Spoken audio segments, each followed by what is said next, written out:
Today's edition of MacVoices is supported by Linode. You can build it on Linode.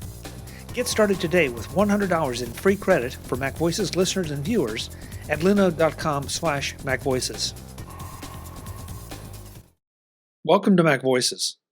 This is the talk of the Apple community, and I'm Chuck Joyner.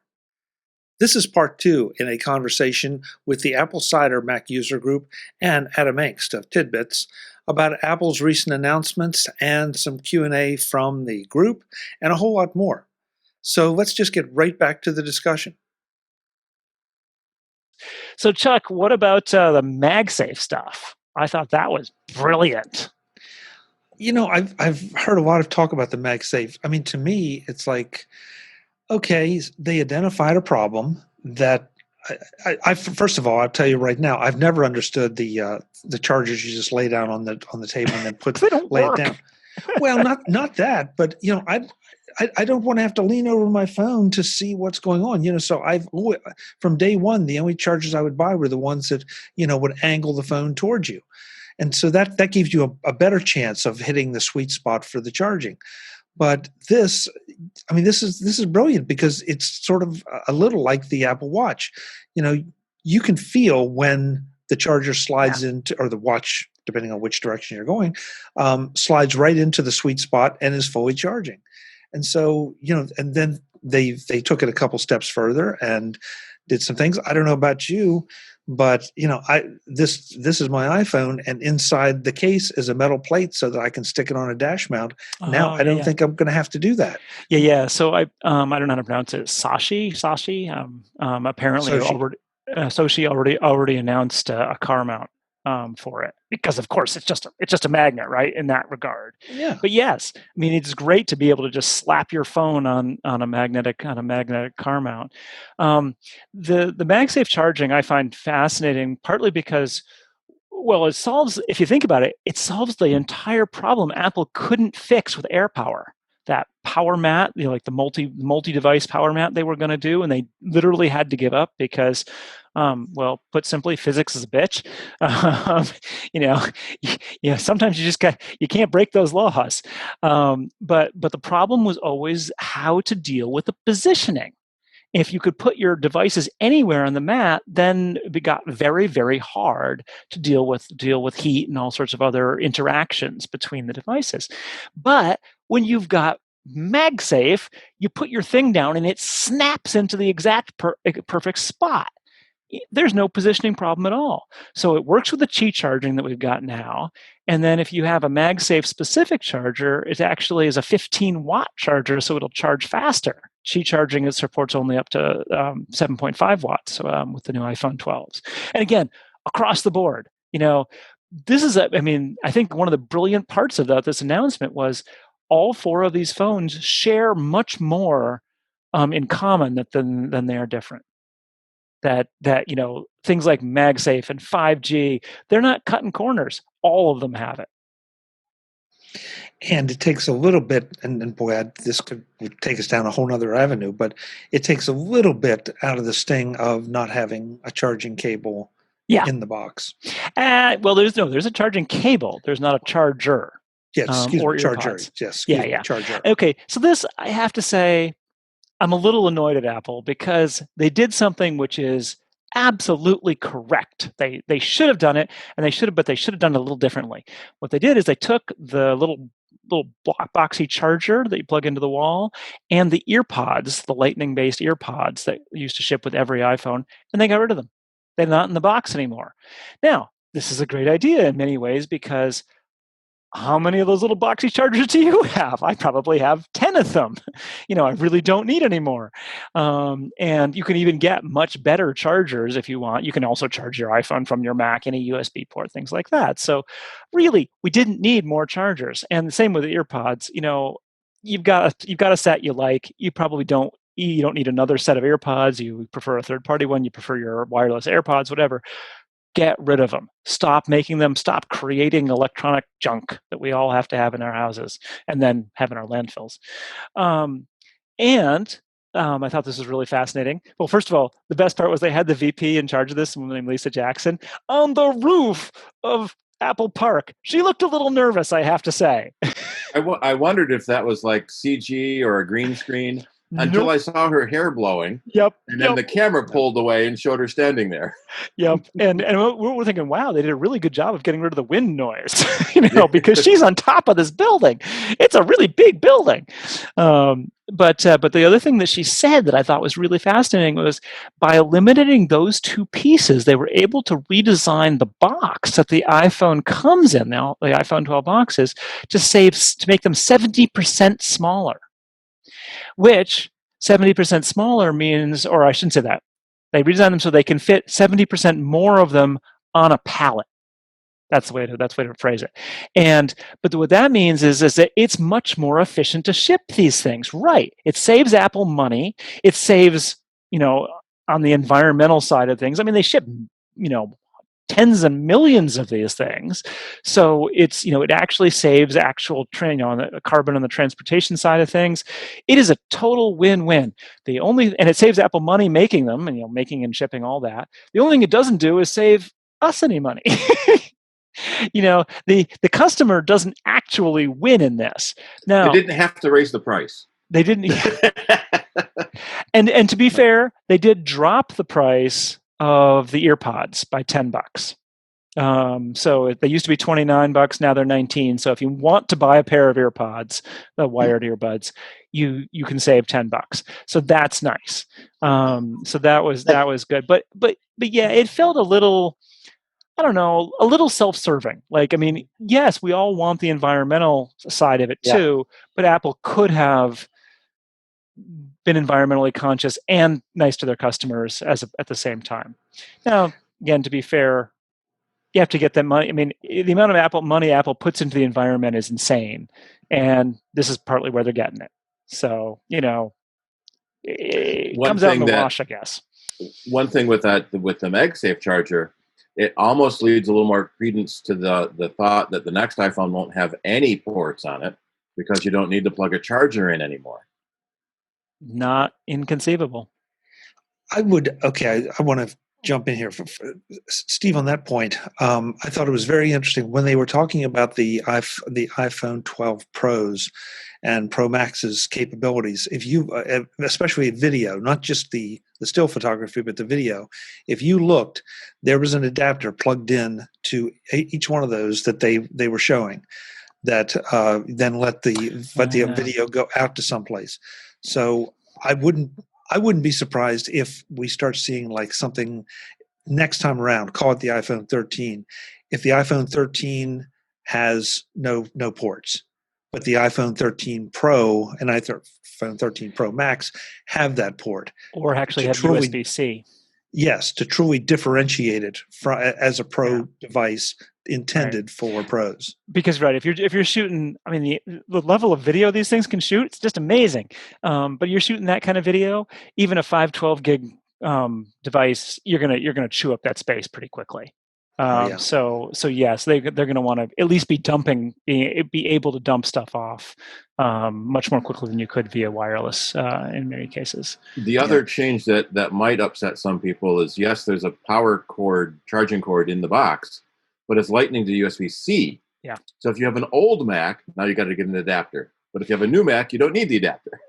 But again, probably most everyone has the USB-A adapter, USB-A cables. I mean, I've got a bag of them sitting around. So whereas I actually only have one or two Lightning to USB-Cs. So I think everyone's going to be unhappy with some decision. But I was pleased that they if Apple had just said, "Oh, we don't think you need the power brick and the earpods anymore," we took them out, that would have been obnoxious. The fact that they at least said, "Hey, look, the reason why we're doing this, the key reason is that it saves a vast amount of environmental crud." Okay, there's a certain level of I'm willing to make a few compromises there pretty happily. I did read a TidBITS article not long ago about the Apple's environmental report for 2020, which they came out with not all that long ago. And it's worth reading. It's a 99-page PDF, very well designed, very easy to read, outlines what the company is doing, and is impressive beyond belief. I mean, I strongly encourage people to go read this if you're interested in environmental issues at all, because the amount of money and time and just thought that Apple is putting into this is really welcome. Too few organizations in the world, particularly of Apple's size, are doing this. And I heard the announcements, and I've heard all the discussions too, and I feel like, Adam, sort of what you said, it's a win-win. I think you're serving both masters. You can, if depending on how jaded you are in one direction or the other, you can say, "Oh, well, Apple just did it to save money," or, "Oh my God, Apple's trying to save the planet." I think the truth is somewhere in between, that it serves both. And how many people does it, honest to God, really inconvenience? Because we all have chargers. We probably have headphones or earphones that are not the Lightning ones that we prefer over what Apple was putting in the box. Anyone needs a cable or a charger, let me know. Just saying. We it's not even just that we have them. It's just like everyone we know has them, and I'm sure that anyone who doesn't have one, I'll be happy to give you. I've got 5 extra. So it's gonna work out. But you make a point, Chuck, here, which is I think this is something that I think Apple's environmental report does clarify, is that the best way to do this stuff is to do things that are good for the environment and save money simultaneously. Because it's just really hard to convince business to do good things that are good for the environment if it costs them money.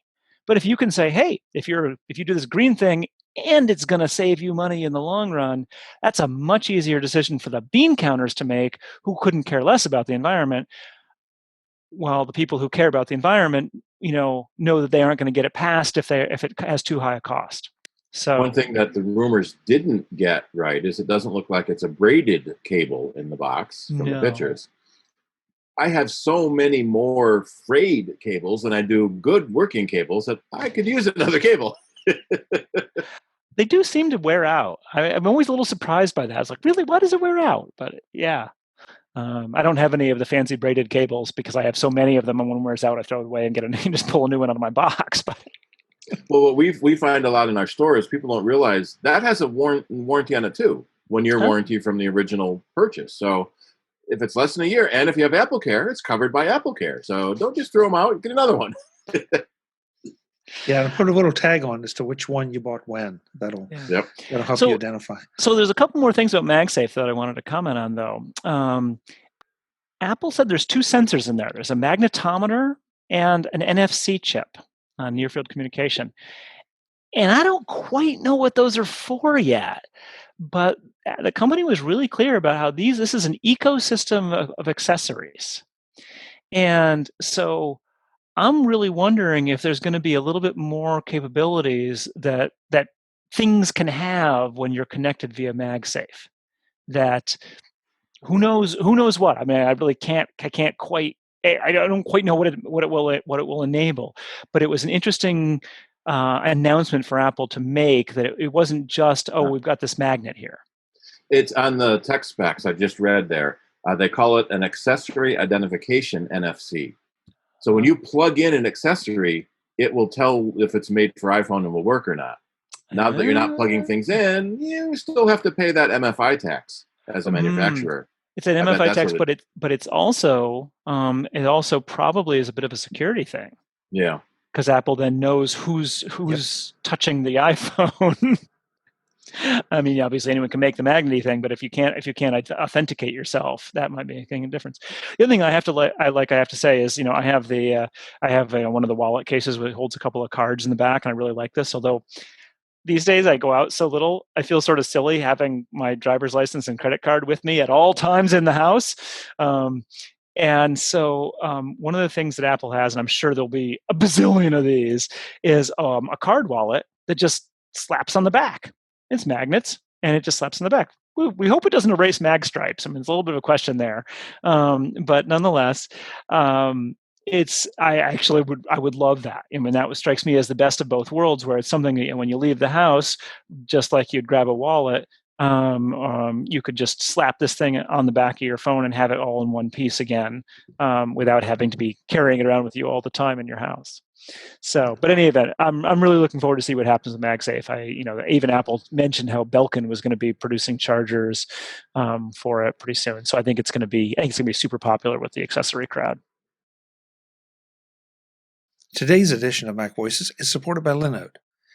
Build your website today with a $100 free credit for MacVoices viewers and listeners at linode.com/MacVoices. If you visit linode.com/MacVoices right now, you get $100 in free credit for your next server project. That means that you could build a WordPress site for yourself or your business, or set up a VPN server, or deploy a cloud application. Whatever you want, you can build it on Linode. But building your server is only part of the story. Linode has 11 global data centers around the world so that you can put your server anywhere it needs to be. And when things go wrong, Linode has 24/7, 365 human support. Yes, human support. No tiers, no passing from representative to representative, no ticket numbers. And that's invaluable when you need answers to your questions and service to your server. No matter what your needs are, Linode should be your first stop when shopping for a new server. It will almost certainly be your last. To get $100 in credit, visit linode.com/MacVoices and click the Create Free Account button to get started. You'll have a new server up and running in no time. linode.com/MacVoices. Do it now. Thanks to Linode for their support of MacVoices. Steve, how are we doing on time? Oh, we're fine. Okay. Yeah. All right. We often take a break when we're physically meeting to go have cookies and coffee, but people are welcome to get up and go get that yourself. BYO cookies. Yeah. All right. Where are those virtual brownies I heard about? Yeah, really. Yeah. Oh, brownies. I haven't had dinner yet. I'm getting hungry. Do you think is it still pop? Is Sorry, it you were still breaking up a necessary to buy a screensaver for these new Oh yeah, phone talk by about that little crystal stuff. feet of? Good question. So, Doug, what Doug's commenting on is that Apple made a big deal about they have a new these iPhone 12 models. Again, all of them have a new front glass made out of a substance that Apple's calling ceramic shield. It's a new crystalline glass produced in conjunction with Corning. I always sort of like it when Corning is mentioned because, I know Corning is a big international company and everything, but I still see them as being in Corning, New York. I don't know if that's actually where they make these glass, but I was like, it feels like it's local to us. So, but in any event, so yeah, this crystal shield front glass, Apple claimed that it was up to 4 times less likely to crack if you dropped. And I'm sure Apple does tests, but man, I don't know how you really test that. The problem is Apple's going to have to test in a very standard way for a test to mean anything, whereas we don't drop our phones in standard ways. We drop them accidentally all the time. So it'll be a real question as to see how that holds up. I have no doubt that it'll be better, but I don't want to personally ever experience it myself. They probably made a robot. Yeah. Would you go Apple Care? Would you go Apple Care on that, Adam? I probably on an iPhone, yes, I probably would. And I have varying policies in Apple Care. So I always get Apple Care on laptops. I get Apple Care on phones. I do not get it on iPads. I do not get it on Apple Watches. I do not get it on desktops. And it's a little bit of a personal thing, but I don't tend to carry an iPad around with me a lot, so the likelihood that I would hurt it seems pretty low. On the converse, the Apple Care for the iMac is so inexpensive relatively, you might as well get it. But they just made a change to the Apple Care policies in the last couple of weeks. It used to be 2 incidents in your Apple Care period. Mm-hmm. Now it's 2 incidents per year. Oh, wow. So on your 3-year Mac coverage, you can get 6 incidences. And we've had people break their phone twice in a month. Yeah. Well, the problem with breaking your phone is it's as likely as it is to happen at every moment. right? It's like every time you touch it, you're likely to break it if you're that sort of person. There was And some so, celebrity caught on camera the other day with a cracked iPhone, and people were teasing him for having a cracked iPhone, and he was saying, "Oh, I can still use it. What's the big deal?" Oh, they were praising him, not teasing him. They're praising him for being a down earth guy that didn't have to go out and didn't just buy a new one every opportunity. Two different articles from different sources. Yeah.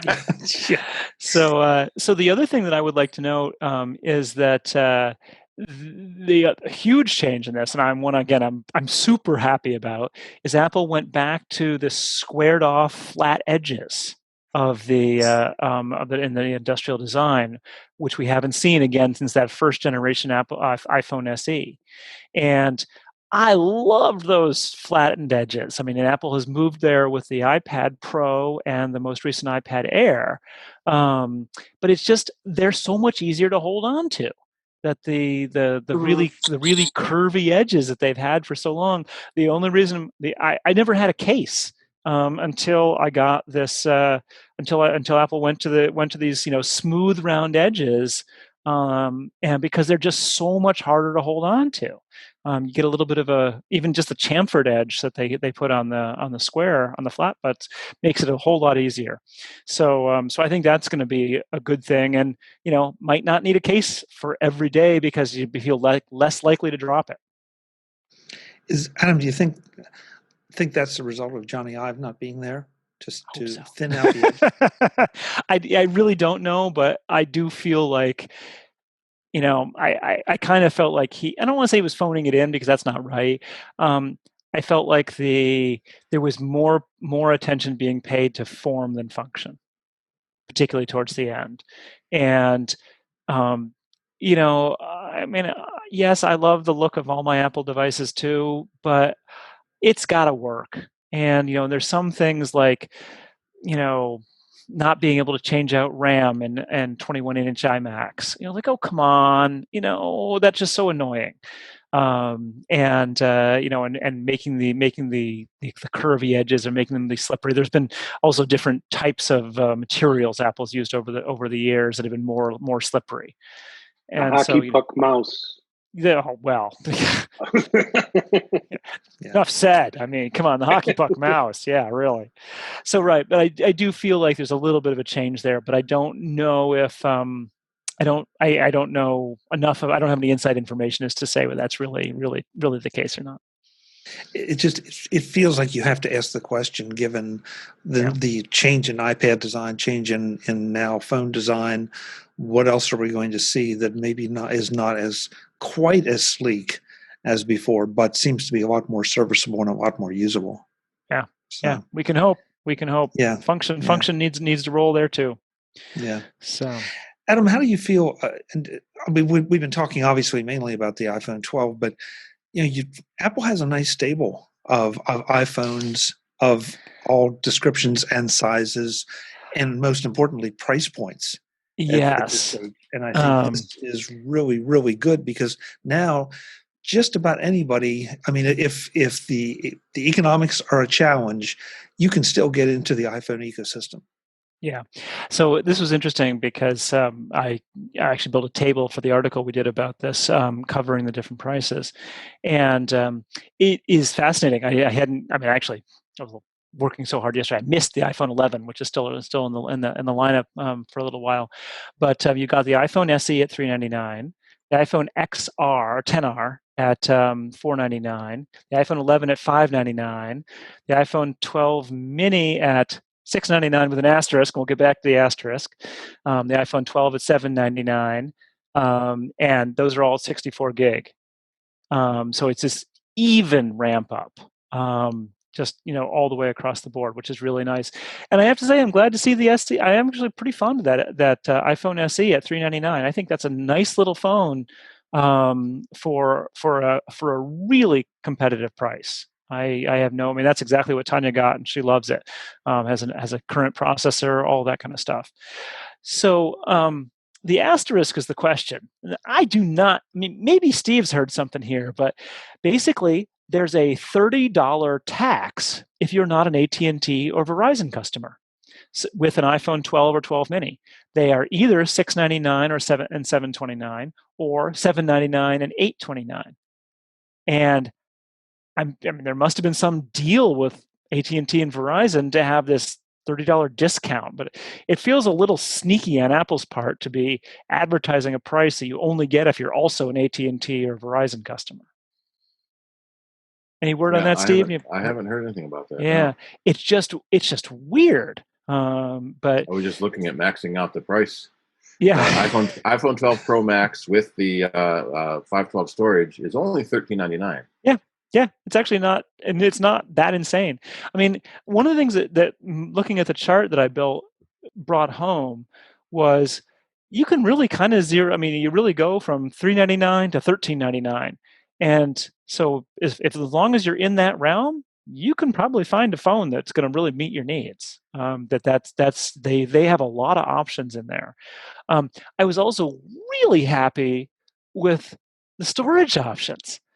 Much happier than in the past, because this iPhone 11 Pro is a 256 gig model, because Apple only had 64, 256, 512, I think it was, and I'm like 80 gigabytes of storage is what I currently have, and so it couldn't get to 64. I mean, even if I could winnow it down, I'd be always bouncing across the ceiling. So I had to go to the 256, and I was like, well, that's stupid. Now I'm not using vast amounts of space. But now the iPhone 12 and 12 mini have 64, 128, or 256. So the one of those three is going to work for you, guaranteed. And the iPhone 12 Pro and Pro Max start at 128 and give you 256 and 512 options. So to my mind, that makes sense. Like, there's no more weird ones, a Pro one that's too small, and you've got plenty of choices if you're not, if you're sort of in the middle of one of those ranges. So kudos to Apple on that one as well. Adam, I wanted to ask you this early, and this is a question just for you. But of all people, why aren't you on the upgrade program so that you can get the latest every year? I'm cheap. That's why, Chuck. No. Oh, okay. Well, that's simple. No, so the real problem is that we hand phones down, and we keep phones. So historically, when Tanya was working on TidBITS more, what would happen was I would get the iPhone 4, and then she would get the 4S, and then I would get the 5, and she would get the 5S. So that was our model. And then once our son Tristan was old enough to have a phone, which happened very quickly, he started running cross country in 7th grade, and it became clear instantly that he had to have a phone. In that first year, we bought him some $15 flip phone because he had to be able to text to get pickups after cross country meets and practices. But the next year, it became clear that it just made more sense to give him an old iPhone. So he got the third one down. And so we've had this kind of process all along, except that it broke when the phones got big, and because Tanya refused to upgrade. She was like, she tried an iPhone. She tried when it was her turn to get the iPhone 10, she refused. She tried it for a week or two, and it's like, nope, I hate it. Absolutely detest it. Not going to use it. So Tristan Tristan has the iPhone 10 now, which is a better phone than he would have otherwise been in line for. At some point when he was in high school, he did come to us a little plaintively. It's like, I'm never going to get a new iPhone, am I? And we're like, nope, sorry, not until you buy it yourself. We'll give you a hand-me-down one for free, but you're never getting a new one. So that's a simple reason, Chuck. And also, I do have this iPhone 7 sitting here, and this was my iOS 14 test device.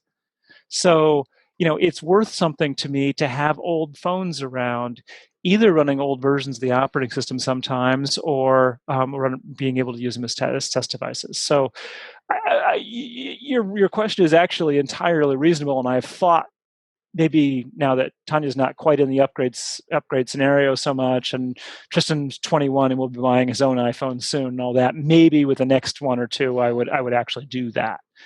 Because yes, it would be nice to be able to just get myself an iPhone 12 mini and have it not taking up so much room in my pockets. Well, and it's, I think it's not a bad deal if you care at all about and not, I don't know, and the folks here, but I don't feel like I have to have the latest and greatest, just to have the latest and greatest. But every time now for a lot of generations, they always add something that, yes, I can use that. And it's not just a matter of, okay, I mean, all the trillions of calculations in my pocket. Yeah, that's kind of fun to think about, as what's going on down there. But we don't want to think about that, Chuck. Down, Adam, down. But with the camera differences, with Face ID, all those were things. Yeah, I really want those. I can use those. They make a day-to-day difference to me. Yeah. So that's why I'm on the upgrade program, and I absolutely think it's a great deal. Well, now here's a question for you, because I haven't looked into this, but does it make sense? So I would have been paying for the upgrade program for an iPhone 11 Pro. If I wanted to go to an iPhone 12 mini, that would be much cheaper. Would that change what I'm doing, or?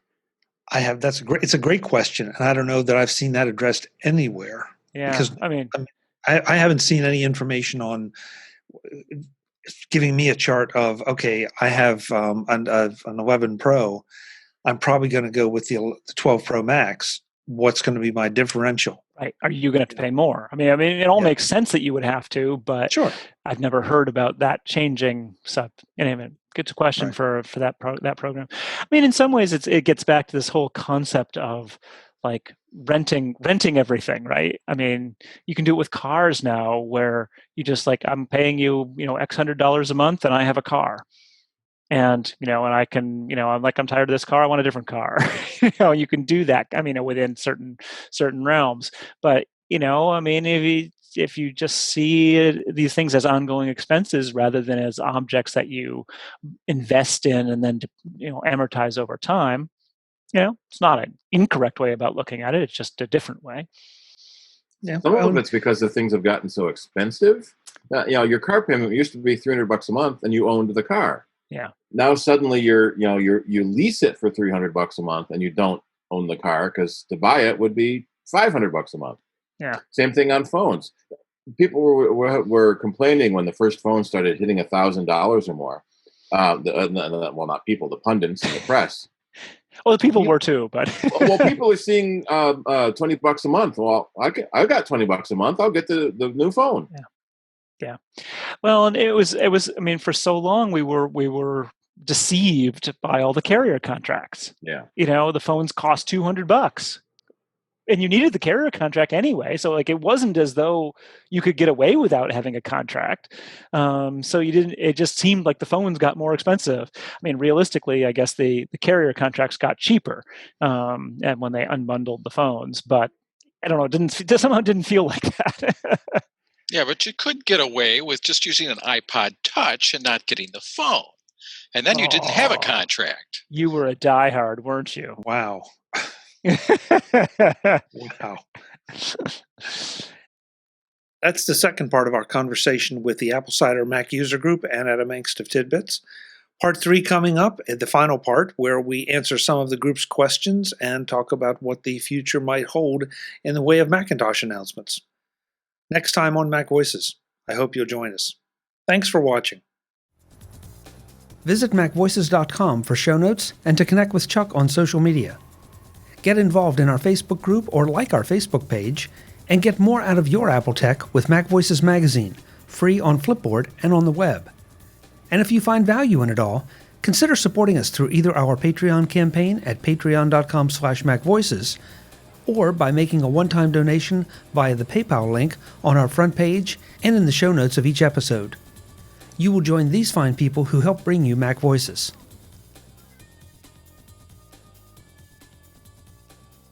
Advertising handled by Backbeat Media at backbeatmedia.com. Bandwidth provided by CacheFly at cachefly.com.